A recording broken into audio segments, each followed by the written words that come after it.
सोबत शिवसेनेच्या नेत्या ठाकरे गटाच्या नेत्या सुषमा अंधारे आपल्यासोबत जोडल्या गेलेल्या आहेत। सुषमाताई, स्वागत आहे तुमचं TV9 मराठीमध्ये। मुंबई उपनगरामधल्या सोफिटल हॉटेलमध्ये मुख्यमंत्री फडणवीस आणि आदित्य ठाकरे सध्या एकत्र आहेत अशी माहिती मिळतेय। तुमची पहिली प्रतिक्रिया? मला या संबंधाने मला काही माहित नाहीये, म्हणजे ते भेटलेले आहेत नाही किंवा आपण जे सांगताय ती माहिती पडताळून घ्यावी लागेल पहिली गोष्ट तर। आणि दुसरा मुद्दा असा की समजा ते तिथे असतीलही दोघे एकत्र, तरी मला असं वाटतंय की आम्ही वारंवार सांगतोय की होय आमची विरोधाची धार आहे तशी आहे, मात्र बऱ्याचदा असं होतं की महाराष्ट्रातल्या अनेक प्रश्नांच्या संबंधाने मुख्यमंत्री म्हणून आमची अपरिहार्यता असते की आम्हाला संबंधित व्यक्तीला भेटणे पण गरजेचे असते। त्यात सन्माननीय आदित्यजी या मतदारसंघाचे उमेदवार आहे, आमदार आहे।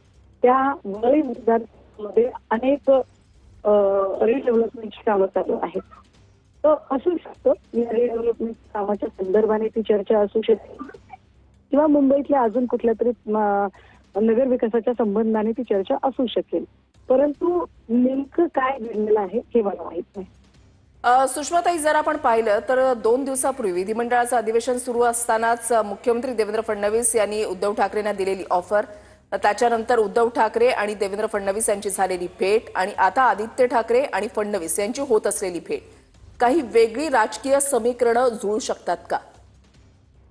मला असं वाटतं की त्याच्यावर त्या वेळेला स्पष्टीकरण झालेलं आहे फ्लोअरवर, जेव्हा मुख्यमंत्र्यांनी खुली ऑफर वजा जे भाष्य आपण म्हणतोय, परंतु माझं तेव्हाही आणि आताही असं म्हणणं होतं बऱ्याचदा सभागृहामध्ये असं नर्मविरोधी शैलीमध्ये एकमेकांना कोपरखळ्या मारत किंवा जुगलबंदी रंगते बऱ्यापैकी, तर तो त्या जुगलबंदीचा किंवा त्या कोपरखळीचा भाग असावा, त्याला फार काही गांभीर्याने घेण्याची गरज नाही। जेव्हा ते भेटलेले होते तेव्हा त्या भेटीमध्ये 2 मुद्दे महत्वाचे होते की दोनही सभागृहामध्ये विरोधी पक्षनेता नसणे ही महाराष्ट्रासाठी अत्यंत काय म्हणता येईल की शाही प्रधान देशामध्ये आणि फुलेशाह आंबेडकर मानणाऱ्या महाराष्ट्रामधली चिंतेची बाब आहे।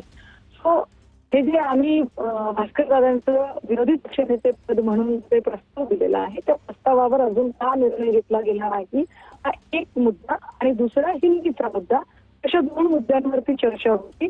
त्याचं स्पष्टीकरण ही माध्यमांच्या समोर तात्काळ सन्मान्य पक्षप्रमुखांनी दिलेलं आहे।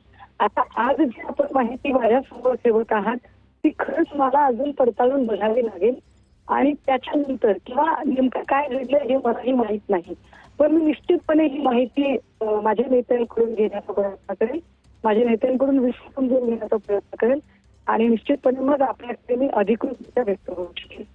नक्कीच, धन्यवाद सुषमा अंधारेजी, तुम्ही आमच्याशी या संदर्भात सविस्तर संवाद साधण्यासाठी। तर ठाकरेंच्या सेनेच्या नेत्या सुषमा अंधारे आपल्यासोबत जोडल्या गेलेल्या होत्या। मुंबई उपनगरामधल्या सोफिटल